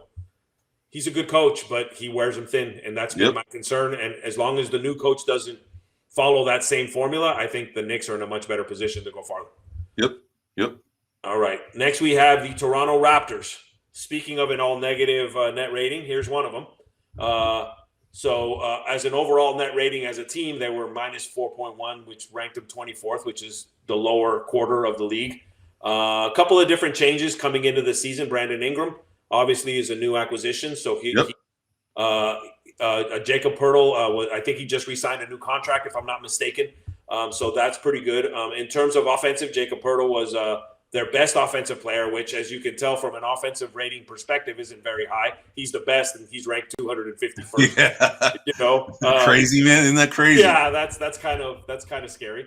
But Scottie Barnes is their best defensive player, and again, not very high. At 239th. It just goes to show you how much the team's performance affects the player's performance, or vice versa, right? Exactly. But the problem here, when you look at this just from a metrics perspective, is you don't see a ray of light, right? There's not a lot of change that's taken place. It's more, I mean, Brandon Ingram came in, and he, obviously he came from the Pelicans, who weren't a very good team last year as well. Now, they weren't a good team because of injury. Toronto had some injury as well. Scottie Barnes got hurt, and there's been some injuries there. So we'll see how much that health plays a role. I think they're going to be a better team, but with some of these metrics, they've got a lot to overcome. Yep, I agree. And you know what, bro? This is a team I've said it before, and I'm gonna say it again this time. This team is going to be rising in a big way next year, man. Yep. I think that you're going to see them as probably one of the more improved teams when you compare them from last year to this year. They're going to move up, man, because, Emmanuel quickly missed a big portion of the year. Brandon Ingram has yet to play for him. Correct. Scottie Barnes is a very talented player. RJ Barrett was a good fit for him. Jakob Poeltl, I mean, that's a pretty decent starting 5, man. It is. Right? And then you got, Jamal Shed, who was actually one of the standouts in summer league so far as well. Then you have Harold Dick, who's going to be emerging. Katie, don't call me Harry. Yeah. Mogbo. I mean, these guys are all. And then we got Colin Murray Boyles. Yep, from this year. I mean, this team is. Yep. I'm just telling you right now, this team is a team to watch, man. They're going to be not a team that's going to be fighting for top 6, but they're going to be someone to reckon with for playing. I think. Yeah, I hear what you're saying, Eddie. There's no quick solutions here, but this is a team that, the way it's currently constituted, Brandon Ingram aside, just because he's more of a veteran than everybody else, they're growing together, right? So they do have the nucleus to maybe get better as a squad, the next 2 to 3 seasons. But yeah, I see what you. No, that's not a bad squad. I mean, no, it's not. They got good names there. They got good players. Scottie Barnes is a gamer, Yep. and so we'll see how this goes, but. I mean, to me, it's a matter of how quickly they get it, how quickly they gel, how much they start trusting each other, those kind of things, to start seeing some of that, some of their teamwork pay off. Yep. All right, moving on to the Brooklyn Nets, another team that outside of Michael Porter and Deron Sharp, we're all in the negative. As you may recall, they drafted Igor Demin in the first round, and that was an unexpected draft pick. They thought that Igor was, later round type of pick, but they picked him up. By the way, do you know how Igor's doing? Is Igor playing in the summer league? I haven't. He has been playing. He hasn't been like a standout, but he actually hasn't been. So he scored 38.6 points thus far. Okay. Which is kind of near the bottom. I mean, we can only show the top 40 because our platform only allows 1,000 characters. I mean, probably I can fit everybody if I put their last name, but we kind of want to make it look somewhat professional, right? So, but the Nets, dude, they had 5 draft picks, man. So all of them are playing. You have Igor playing. You have, and then you have Nolan Traore playing. Correct. You have Danny Wolf. You have. I mean, dude, they had 5 players, man, in this draft, man. That's incredible, man. So, but yeah, we'll see. Go for it, bro. Yeah. So obviously the new addition here, the trade for Cam Johnson, was Michael Porter Jr. He came over from Denver. Him and Deron Sharp are the only ones that are in the plus net rating. So Michael Porter comes in immediately as the top net rated player at 133rd. Cam Thomas is the best offensive player, 122nd, 114.9 there. And then Deron Sharp was their best defensive rating, as you can see, ranked at 107. Like as mentioned, we've got Igor Demin, who's a rookie. So we're anticipating that he's going to be in the starting lineup. So that is something that, obviously will impact their metrics going forward and impact them as a team. Nolan Traore is also looked to be part of the rotation as well as a backup point guard. So they've got a couple of things happening. I think that they're a slower build than some of. Yeah, I agree. They're not. They don't scream Raptors to me. No, exactly. I think that they're probably going to have a similar season to this year. Yes. But what you're looking for is the growth on some of these young players. You want to see improvement, right? You want to see better than 28th offensive rating. You want to see better net rating of 26. Correct. We want to see growth, right? And they're building from the draft. And good for them to try and do that, man. Let's see some of these guys when I've had conversations about that, to me, that's the only way to build. You build through the draft. And we shall see if they pick the right players. Time will tell, bro. Right? Yep. All right. And then last, I think this is my last one, is the Philadelphia 76ers. So they had an interesting season last year. For those that don't know, Paul George had some arthroscopic surgery, so he's unknown, but they don't think it's serious. But he's already under the knife, and the season hasn't even started. I know, man. He's not the same, man. He's unfortunately just his best years are behind him. Exactly. Joel Embiid, I just read today that he's anticipated to be ready to start in the season, but we'll see what that means. He's got sort of a love-hate relationship with the Philadelphia fans right now, which anybody who knows sports, Philly fans can be tough. But I don't want to say they're fair, but they call out things that they see. They're not afraid to call out things that they see.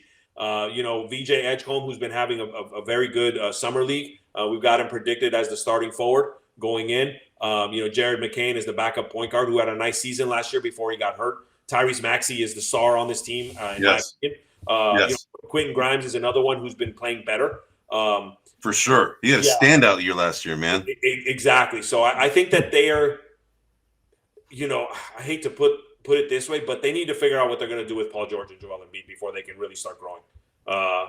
Yeah, and they might consider trading them in the middle of the season, right? If they're not doing very well as a team, and those guys are actually playing decent, why not trade? I mean, rebuild. Go for trade Joel Embiid, man. Trade him for a lot of draft picks, man. Yeah, see what you can get. Right now. That's the problem. I don't know what you can get for them. There's going to be teams that are going to want him, man.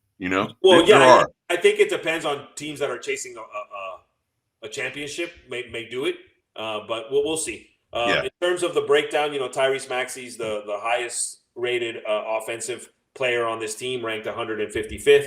Joel Embiid is the highest rated defensive player on this team, ranked 200, which again aren't great numbers, but again they didn't have a great season. And then Jared McCain is the best of the negative, right? Ranked 305th. He's got the best net rating in terms of the negative. But here's yet another team that is all negatives in their net rating. Yeah, dude, isn't that crazy? A team that has Joel Embiid, Paul George, Tyrese Maxey, man. Correct. They're all negatives. That's crazy. That can't happen. I mean, I agree. It's amazing. I think we're going to run really quick into the season, the first month or two, what kind of season the Sixers are going to have next year. We shall see. I agree, man. I mean, we shall see. If they don't start off hot, it's going to be concerning. Yep. All right, moving on.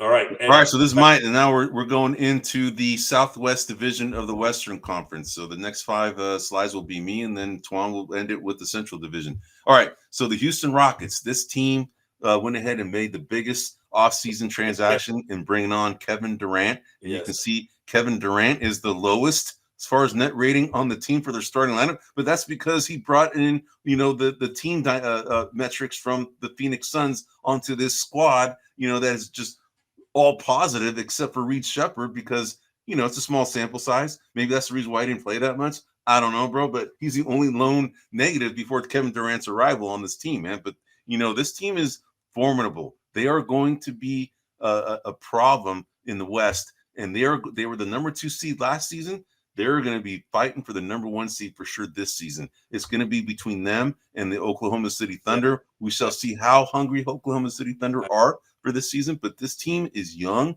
and hungry, just like the Oklahoma City Thunder were, right? It remains to be seen that, whether or not, Fred VanVleet had a pretty good season last year, even though I think his playoff was really, really good. He started shooting awesome. He was the only guy who could shoot on that team. But if they had one other guy who could shoot, I think they would have beat the Warriors, man, right? Especially if Kevin Durant was on that team, man. But now we're going to see this team, their starting lineup looks legit, man. Look at that starting lineup. It's legit, dude, all right? Amen Thompson is an emerging two-way player, another Kawhi Leonard-like type player without the offense yet, right? Kawhi Leonard didn't have an offense either when he first started, in the NBA, but he got it over time. This is the same mold. Amen Thompson is a defensive force and like a really good defensive player, right? And now he's developed a shot. Yeah, that's the guy that's going to determine whether they're the first or the second seed. That guy. That's a good call. I mean, because he's that much of an impact player, man, right? Yep. So then they brought in Dorian Finney-Smith, which is a sneaky under the radar pick, man. Right? Very good. Very good transaction, bro. Because they brought him from the Lakers. And he's a proven commodity because he's a very good two-way player. He can shoot the 3 at a pretty decent clip, and he plays defense like Carter Bryant, bro. Right? Although Carter Bryant's, I think, way better. Like, dude, Carter Bryant's gonna be a beast of a defensive player in the and dude, the Spurs are gonna scare me, bro. Anyway, and the Spurs are part of this division. Yeah. All right. So and of course, Steven Adams was newly signed, to an extension. So, this team is going to be a problem, man. And you can see all their net ratings. They're one of the best. And I forgot to put, the best offensive net rating on the team. Oh, I did. Dorian Finney-Smith is their best offensive rating player at 40th. And then defense, there is Aaron Holiday. It's a small sample size, but he was the best defensive player on this team. They now lost Dylan Brooks, right? He was one of their better defensive players. And then their best overall net rating player was Steven Adams, and 57th at 9.4. So, all right. So one thing I will say, with the trade of Green and Mr. Memphis over there, you just said his name and I forgot it already. Dylan Brooks. Yeah, Dylan Brooks. One of the players during the playoffs last year that I didn't understand why he didn't play more was Tari Eason. I thought that dude was playing really well. I thought he had a nice smooth shot. And now with him, if this holds true and he's in the starting lineup, I think he's a good player. He's a good player, and I think that I think that's good. I think that's a good move. I think honestly, I think they probably don't trust him to be a starter yet. I think they'll probably slot in Dorian Finney-Smith honestly as a starter. That's what I think. But because you have 3 veterans, with Dorian Finney-Smith, Kevin Durant, and Fred VanVleet, and then you have these two guys that are still young and up and coming, Alperen Sengun and Amen Thompson. Yeah. I think that's probably what Udoka is probably going to do, is probably put Dorian Finney-Smith. But this is what is projected as the starting lineup. We shall see. And I know you got Reed Shepherd here listed as a shooting guard, but any chance you think he takes that starting role away from Fred VanVleet? I don't think so. Not yet. Not yet. I don't think so. All right, man. We can go on to the next one. Memphis Grizzlies. All right. You can see that this is one of the teams. I mean, you look at them, they were like the number 2 seed for a good portion of the season, right? Mm-hmm. And then all hell broke loose. Then, Taylor Jenkins gets fired. Then, just kind of turmoil. There was something going on in that locker room, man. But even with all of that happening, their net rating as a team overall for all their players are all positive, right? Yep. Everyone on this team is positive. Now they're bringing Cedric Coward, right, who hasn't played in the summer league yet. He has not played yet. Great interview, by the way. This guy's got a lot of personality. I don't know if you've seen his interview, but he's got a lot of personality, man. Right. But this team, their starting lineup, they're a very defensive-minded team. You're going to see, with Kentavious Caldwell-Pope coming on there, Jalen Wells, who's also playing in the summer league, and then Jaren Jackson. Those 3 are anchors from a defensive standpoint, along with Zach Edey. This team is built to be a problem. Now, what's going to be interesting is if all these other acquisitions, this other acquisition of Ty Jerome coming over from the Cleveland Cavaliers, I think it's a great pickup. That's a sneaky pickup. Then you got Vince Williams. You got Gigi Jackson, who's also been playing in the summer league. He's actually showing pretty well as well. Santi Aldama. This team is very deep, man. Brandon Clark is he's always hurt though out of Gonzaga, but he if he's out there playing, he's actually a pretty good player. I think this team is going to be, a team that's going to be fighting for the top, 5 or 6 seed, in my opinion. The Warriors, it's going to be between them and the Warriors, honestly, with this team being a lot younger. So I just think, this team is a problem. They're going to be, someone that's going to be to reckon with, especially if they stay, healthy, and especially if all of their locker room dynamics don't disrupt the team, right? So one thing I'd like to see is Triple J be a little less perimeter oriented on offense, and that was one thing that in the playoffs last year that this past season bothered me. He was too perimeter oriented. I want him in there. That dude's he should be. He should be down low. Absolutely, I agree with you, bro. Yeah, I agree, man. Moving on. Let's moving on, bro. All right, so Dallas Mavericks. Here it is. Cooper, the fix, right? Cooper Flag is now in their starting lineup. Yes. They brought in D'Angelo Russell. You can see who's gonna break everything. Watch, he's gonna break. Right. But you can see right now they have Derek Lively as projected as a starter. I don't think that's true. I think it should be probably Daniel Gafford. I think so. This is what ESPN's projecting, by the way. So a lot of these lineups that I've put in here are coming from ESPN. I think Daniel Gafford's probably going to be the starter. But you can see this team is, even without Kyrie Irving, this team is a problem, man. All right, this team, Anthony Davis, Cooper Flag. D'Angelo Russell, even though he's not a force defensively, he's still a pretty damn good player, right? And then their bench, dude, Daniel Gafford, PJ Washington, Najee Marshall, Max Christie, correct. Dante Exum. I mean, this team is deep, dude. This is solid bench. This is a solid team, man. So Nico Harrison, he still had, I think your short helped, dude. It helped save this job, dude, because you said he doesn't deserve to be traded because he was just doing what a good soldier would do, right? He got his marching orders and he stays, dude. Yeah. Of course, getting the number 1 pick, he didn't get Oliver North, right? He didn't get Oliver North, man. Yep. But this team is an up and coming team. You can see that Derek Lively is their best net rating team at 73rd best in the NBA, and he's also the 94th best. He's their best defensive rated team. Defensive rated player on the team, and then Daniel Gafford being their best offensive rated team, offensive rated player on the team. So very interesting analytics. And one thing that when Kyrie is back, this is a much better suited team, in my opinion, for Klay Thompson. Yeah, because this is a much more basketball sharing team. Yes. Than when Luka was on there, right? I agree. And so and Clay has himself a new lady. I don't know if you saw Meg the Stallion. I did. My daughter's the one who told me about it, right? Yeah, So she's a exactly. big So Megan we'll Thee Stallion fan. So yes, so we'll see if all that newfound love doesn't improve some of his game, and he's less grumpy and on the dark side like he's been for the last couple of seasons. We'll see. Yeah, But no, but I do think the change. D'Angelo Russell's still a little bit of a ball hog, you know. He's not a true kind of pass first point guard or anything like that. But it should be better for Clay, and of course, that front court. I mean, whether it's Gafford or Lively, like, oh my god, like, that's a problem, man. And you got Anthony Davis. Whew. Yeah, that's a problem, man. That's going to be a serious problem. They're a problem, man. They're a very well balanced team in terms of size and ability. Yep, I agree, brother. I agree. All right, let's go on to the next one. So here it is. The aforementioned San Antonio Spurs. Now, you know, the metrics for the team, you know, are kind of near the bottom, but that's a lot because Victor Wembanyama missed a big part of the second half of the season because of his blood clots. Now, he has been cleared from his blood clots to play, and, you know, now they've added Dylan Harper to the team. They've also added Carter Bryant to the team. You know, and he's not on the bench right now, which he should be.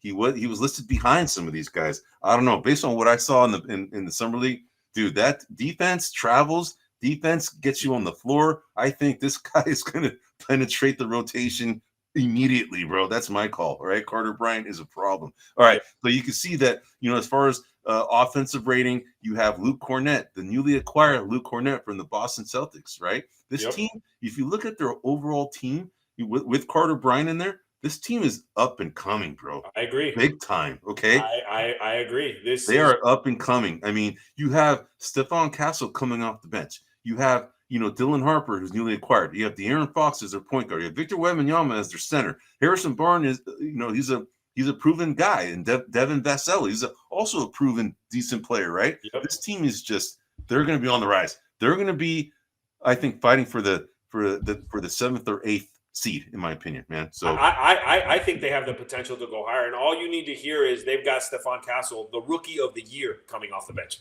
Yeah, I agree, brother. I agree. So anyway, when we make our predictions for the seedings, they're going to be, you know, someone that I'm going to be really thinking about how to place these guys, man. Because me too. Assuming that Victor Wembanyama is healthy the whole season, you know, De'Aaron Fox is, you know, obviously an impact point guard. I mean, this has got the makings of another potential dynasty in a couple of years. I mean, for sure, man. I mean, it's got a lot of the pieces. They have pieces, man, and they're like very good. It's just going to be interesting to see if these pieces mesh. That's what we're going to find out, right? I'm going to tell you something, Eddie. Texas is scary next year. Oh yeah, with Houston and the Spurs, right? And Dallas. Yeah, you're right. Those three. We may have the NBA champion coming out of Texas this year. That's just not a bad call, brother. Yeah, not a bad call. Yeah. All right, man. Let's go on to the next one, bro. Moving on. All right. So this might be my last one. So the Pelicans, dude. Look at how dude. It's incredible how injuries deplete the team. Okay, they're all of their players. Trey Murphy, DeJounte Murray, Zion Williamson, all were hurt. Herb Jones, they were all hurt for a portion of the season, right? And CJ McCollum, who's no longer on the team. They've essentially made that trade to bring in Jordan Poole, you know, who is a younger version of CJ McCollum, who actually could drive and score, right? He's probably not as consistent as CJ McCollum from an outside shooting standpoint, but I would probably classify Jordan Poole as a better overall offensive player. As a better overall player, I would probably say CJ McCollum is slightly better, even at his advanced age. But Jordan Poole, you know, he's, you know, when he plays next year, he's going to be 3 years removed from the incident, you know, and maybe he'll be better with his mentals, you know, from, you know, overcoming that issue with Draymond Green, right? But the guy's super talented, man. He showed that, right? He's an NBA champion. The Warriors would not have won that championship without him. I agree. So even though he's the worst from a net rating standpoint, and that's because he came from the Wizards, who are the worst net rating team in the NBA. That's the reason why you're seeing it. But you can see Herb Jones is taking up the defensive and net rating as the best on the team. But you can see at 330th place for the defensive rating. That's kind of one of the worst. Over 500 something players in the NBA. And then you have Herb Jones being 259th with the best net rating on the team is still negative. And then Zion Williamson he decided an extension this year too. Yeah, so, yeah. He's a good player, man. I like that kid. He's a good player. Me too. So, and Zion Williamson, it all depends on how this guy goes, man. I mean, he's gonna miss a part of the season. We all know that, right? We all know he's gonna miss it, but hopefully not as many games as he has in the past. So, no, I agree. And then DeJounte Murray was pretty much hurt the whole season last season, and you and I both love this pickup for the Pelicans. We thought it was a really good pickup. Oh yeah, but he got hurt in the first week or whatever it was. Yeah. We think highly of DeJounte Murray, and we'll see. With a whole season under his, hopefully with playing a season under his belt, this team should be better. On paper, they should be better. Eddie. For sure. Yeah, I agree, bro. It should be a playoff competing level team. Yep, I agree, brother. All right, man. So we got yours, man. This is the last division. Here we go. Right? My pick last year for the NBA Finals champion, the Cleveland Cavaliers. So they haven't changed too much. As we saw earlier, they lost Ty Jerome. They did pick up Lonzo Ball. But their starting five are intact with Darius Garland, Donovan Mitchell, Max Strus, Evan Mobley, and Jared Allen. I think another year of Evan Mobley of experience is going to do well. I really thought he took a hell of a jump from season 1 to season 2. He's a hell of a player. In terms of metrics here, Darius Garland was their top offensive player, ranked number 8 at 100. That's serious. That's legit, dude. The next slides, I'll show you how that compares against everybody else. Right? Yeah. He's definitely in the top, top 5. Anyway, exactly. Then you have Donovan Mitchell, right there, his backcourt mate with the 40th best net rating on the team, and this is yet another team. Was Larry Nance with Cleveland last year? No, he was with the Atlanta Hawks. Correct. So he's the only one with a negative rating, and that's coming from another team. Yep. So in terms of defensive rating, Sam Merrill ranked at 108th. But overall, a pretty good team. I think they're going to lose a little something with losing Ty Jerome and getting Lonzo Ball. Lonzo Ball's a good player, but he's been hurt, so it's kind of hard to determine, where he's at right now. So that's going to be something that we're going to take a look at. DeAndre Hunter was a trade they did in the middle of the season last year, which was a great pickup for them. He's really been a good player. Obviously Larry Nance here is stated as the backup center, but clearly you could have Evan Mobley move into that spot. You could have, there's a couple things that you can do in the big man position here. But overall, I expect them to be competing for the number 1 or number 2 seed, as I mentioned earlier with the Knicks. They should have a good year. We'll just see if, the pickup of like Lonzo Ball is going to make that big of a difference. We'll see. Let me ask you something. Do you think Tyrese Proctor, he becomes ultimately the backup point guard, because that's he was their draft pick this year, and he's a decent player, but he's a rookie. Yeah, I think it's going to depend on Lonzo's health. Yeah, I think that's what I would say. I think that Lonzo, I think he's a good player. Lonzo's a good player. He is a good player. I wouldn't mind him on the Warriors, honestly. No, exactly. But if he's going to be in and out of the lineup, then I think Proctor's going to take those minutes. Yeah. All right, man. All right, moving on.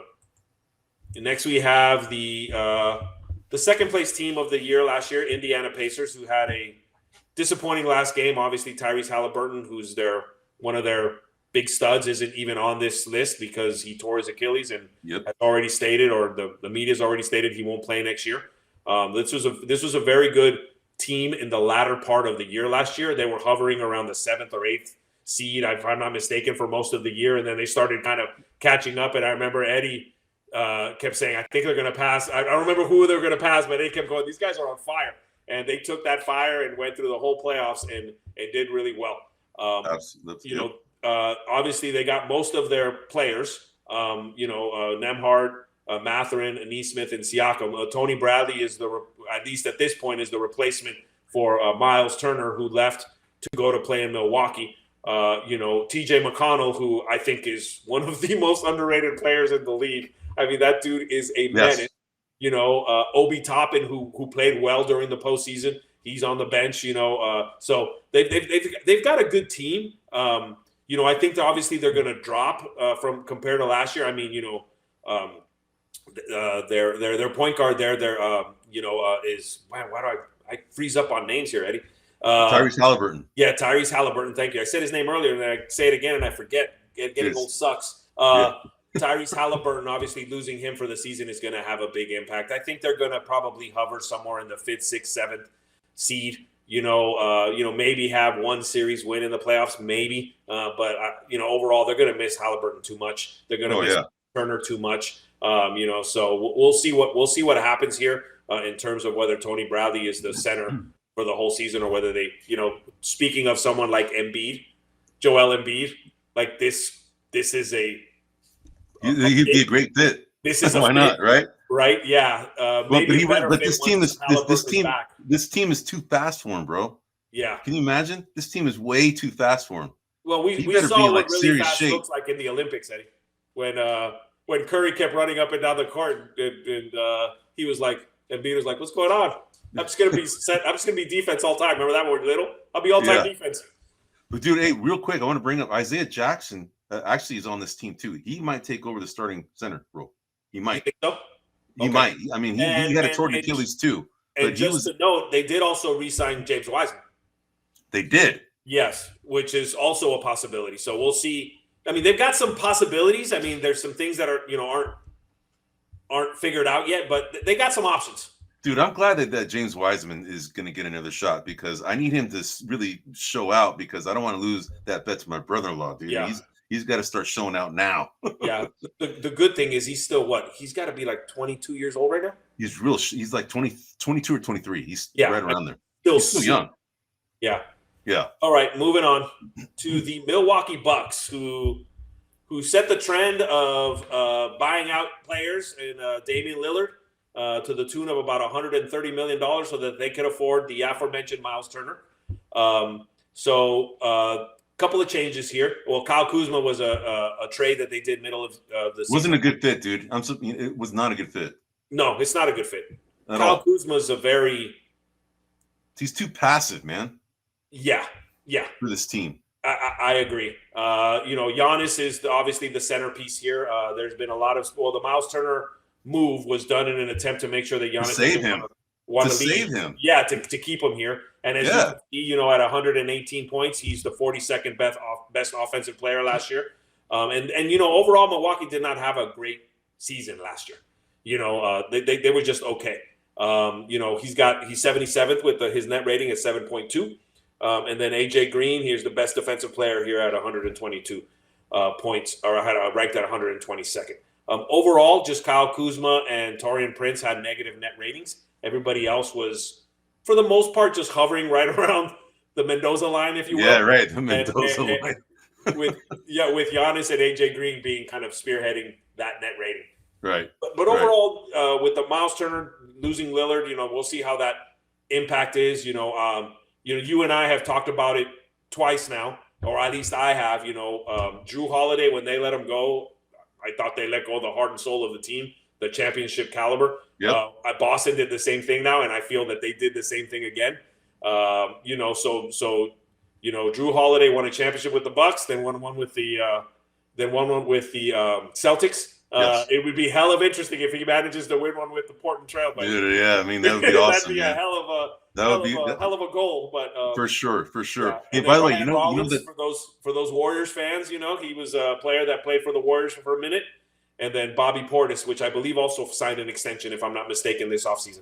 Yep, and one of the player that I wanted to bring up is that Cole Anthony is playing off the waivers. That's right. Thank you. Yeah, so he is being considered now the starting point guard. Yes, and having Kevin Porter come off the bench, which I think is a better fit because Kevin Porter is a streaky player. I mean, he's actually a decent player. He came out of USC. He does pretty well from a fantasy perspective. He's one of these guys that I kind of latched on. When he was not playing for the Clippers but playing for the Rockets. He was a guy that he performed pretty well. I mean, from a fantasy standpoint, because he's really streaky. He could shoot at times, and he can score at whenever. And that's what the Bucks need. That's why they're probably putting him as someone to come off the bench, to kind of help help the team when Giannis is not on the floor. Right. That's probably a better place for him to be a backup. So I think Cole Anthony is a better fit from. I agree. Thanks for bringing that up because that hasn't been confirmed yet. That's still. There was news that he got claimed by the Bucks that he wants to go to the Bucks. I don't know. Correct, if but I don't think he signed anything. I don't think so. But that's where he wants to go. But you're right, which would take Ryan Rollins potentially out of the rotation. But yeah. Okay, all right. Moving on to the Detroit Pistons, another up-and-coming team. So this was my counterpart to Eddie's Portland Trailblazers last year, which I thought, Detroit had a pretty good team. They ended up playing really well. I thought a call here and there, a play here and there, they could have beat the Knicks. I mean, it was that tight of a series when they played the Knicks. They had interestingly enough, if I'm not mistaken, one of the final plays in that series was Malik Beasley fumbling a ball. Or no, it's not Malik Beasley. What's his name? The guy that's under indictment for gambling. Oh, indicted for gambling? Yeah, that is him. Malik Beasley. It's Malik Beasley, right? Malik Beasley. So Malik Beasley, he fumbled the ball away. So I don't know. I'm not saying conspiracy or anything, but that's an interesting thing. He bet on himself to make a turnover at that time. Anyway, exactly. In terms of their metrics, Karis LeVert is their top-rated offensive player at 100. He's newly acquired too. Yeah, that's coming from the Atlanta Hawks. Correct. Yep. Good pickup there. And then Marcus Sasser is their best defensive player, ranked 119th. And then again, Karis LeVert, the best net rating on the team. I think that this is also an up and coming team. Oh, for sure. I think that this is one of the teams that I have ahead of the Celtics this season. That when I do my rankings, I think. I think that they'll be higher than the Celtics. I don't know where they're going to go, but I'm seeing them somewhere in the 4-5 slot, somewhere in there. I've got high aspirations. I'm not mad at that, Rand. Yeah, I'm not mad at that. That's not a bad call. You give me an idea to maybe rank them around there too, man. I have to kind of analyze it and figure it out. Yeah, but this is going to be a fun team to watch. I'm going to enjoy watching them. As long as even when you watch Beef Stew lose it like every third game and try to go kill 7 people, as you mentioned, they picked up Karis LeVert.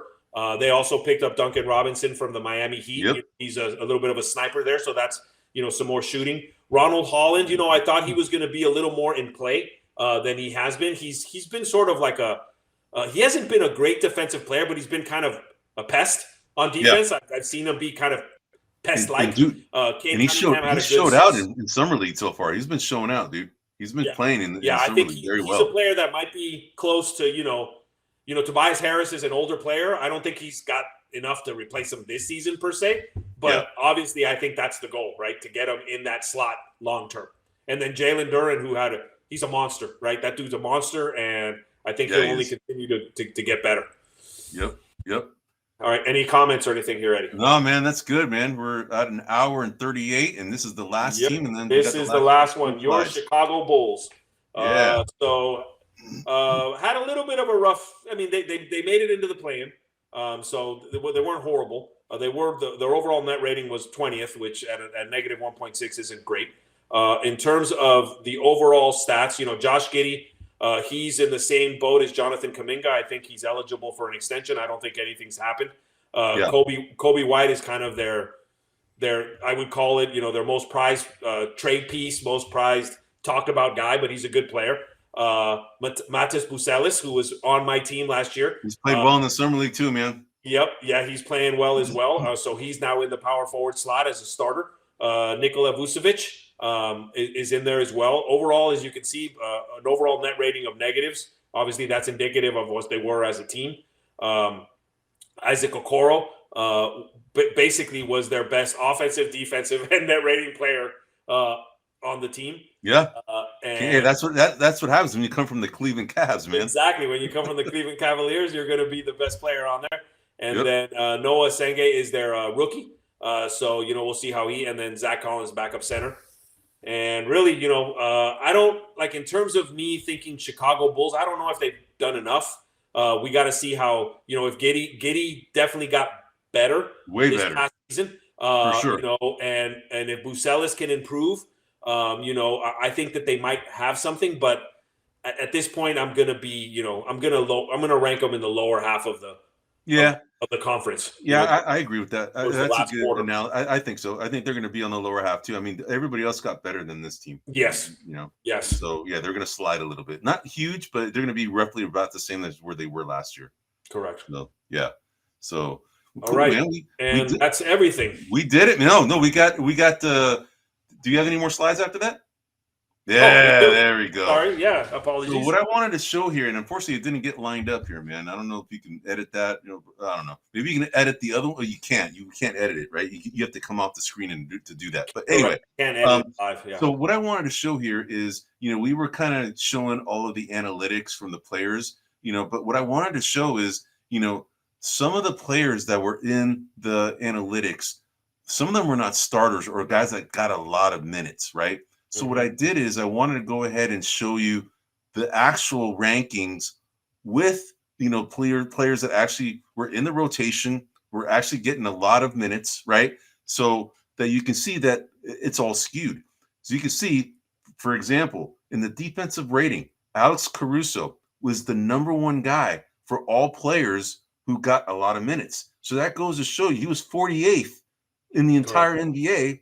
But it goes to show you that 1 through 47 were players who didn't play that much, right? Yeah. So the sample size was not huge and not big enough for those 47 other players to be really considered the top players. So I went ahead and just skewed this a little bit and actually pulled out the players that actually got minutes. So you can see the top 10. Look at Brandon Pajemski, dude. He made the top 10, and he's actually 70th in the NBA according to that list that, you know, we pulled out from this, right?